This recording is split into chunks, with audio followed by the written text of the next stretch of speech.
ಆ ಕಾಲದಲ್ಲಿ ಅರಸು ಯುಗವೆಂದೇ ಹೇಳಲಾಗುತ್ತಿತ್ತು. ಈ ರಾಜ್ಯದ 2 ಸಲ ಮುಖ್ಯಮಂತ್ರಿಗಳಾಗಿ ದೀರ್ಘಕಾಲ ರಾಜ್ಯವನ್ನು ಆಳಿದಂತಹ ಮಹಾನ್ ಮುತ್ಸದಿ ಸಮಾಜದ ಹಿಂದುಳಿದ ವರ್ಗದವರನ್ನು, ದಲಿತದವರನ್ನು, ಬಡ ಜನರನ್ನು ಜಾಗೃತಗೊಳಿಸಿದಂತಹ ಮುತ್ಸದಿ ಇವರಾಗಿರುತ್ತಾರೆ. ಅಸಾಧ್ಯವಾದ ಸಾಧನೆಗಳನ್ನು ಮೌನವಾಗಿ ಮಾಡಿ ತೋರಿಸಿ ಇವರನ್ನು ಮೌನ ಕ್ರಾಂತಿಯ ಹರಿಕಾರ ಎಂದು ಸಹ ಹೇಳಲಾಗುತ್ತದೆ. ಬಡವರ ಬದುಕಿನಲ್ಲಿ ಹೊಸ ಭರವಸೆಯನ್ನು ತಂದುಕೊಟ್ಟ ಬಿ ದೇವರಾಜ ಅರಸು ಅವರು ಈ ಕರ್ನಾಟಕದ ಆರ್ಥಿಕ, ಸಾಮಾಜಿಕ ಆಂದೋಲನಗಳ ಮೂಲಕ ಹಲವಾರು ಜನಹಿತ ಯೋಜನೆಗಳನ್ನು ಅನುಷ್ಠಾನಗೊಳಿಸುವಲ್ಲಿ ಯಶಸ್ಸನ್ನು ಸಾಧಿಸಿದವರಾಗಿರುತ್ತಾರೆ.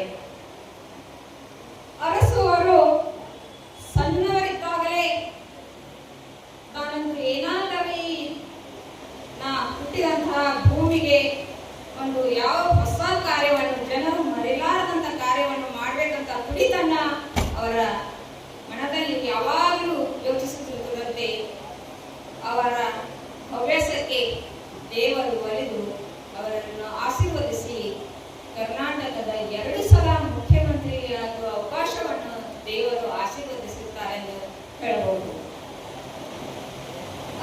ಮೈಸೂರು ಜಿಲ್ಲೆಯ ಹುಣಸೂರು ತಾಲೂಕಿನ ಕಲ್ಹಳ್ಳಿ ಎಂಬ ಗ್ರಾಮದಲ್ಲಿ ಆಗಸ್ಟ್ 20, 1915ರಲ್ಲಿ ಜನಿಸಿರುತ್ತಾರೆ.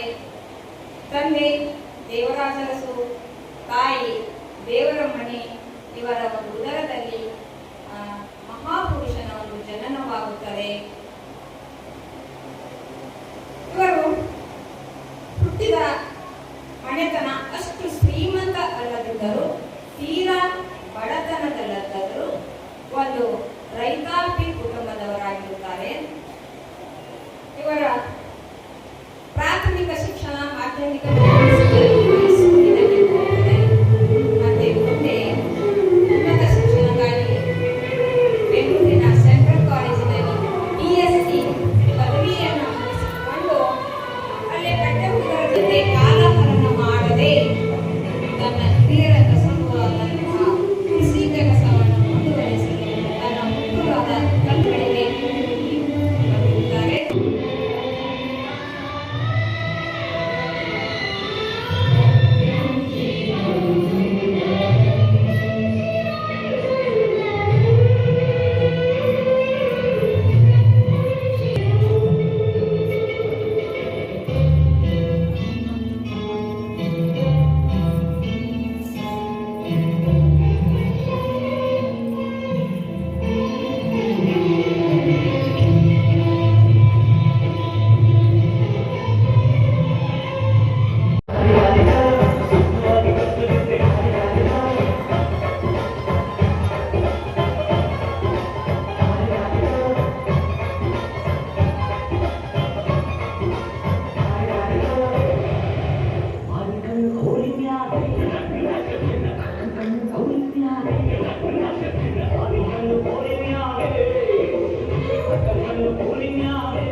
ಶ್ರೀಮತಿ ಸುನೀತಾ ಬಿರಾದರ್ ಮೇಡಮ್ ಅವರಿಗೆ ಈ ಸಂದರ್ಭದಲ್ಲಿ ವೇದಿಕೆ ಮೇಲೆ ನಮ್ಮ ರೇಣುಕಾ ಅವರನ್ನ ಗೌರವಿಸಿ ಸನ್ಮಾನಿಸಬೇಕಾಗಿ ತಮ್ಮಲ್ಲಿ ಮನವಿಯನ್ನು. ಉಪನ್ಯಾಸಕರು ಶ್ರೀಮತಿ ಸುನೀತಾ ಬಿರಾದರ್ ಅವರು, ಮುಖ್ಯೋಪಾಧ್ಯಾಯರು, ಸರ್ಕಾರಿ ಹಿರಿಯ ಪ್ರಾಥಮಿಕ ಶಾಲೆ ಆನಂದನಗರಕ್ಕೆ ಮತ್ತೊಮ್ಮೆ ಚಪ್ಪಾಳೆ ಮೂಲಕ ಅನಂತ ವಂದನೆಗಳನ್ನು ತಿಳಿಸೋಣ.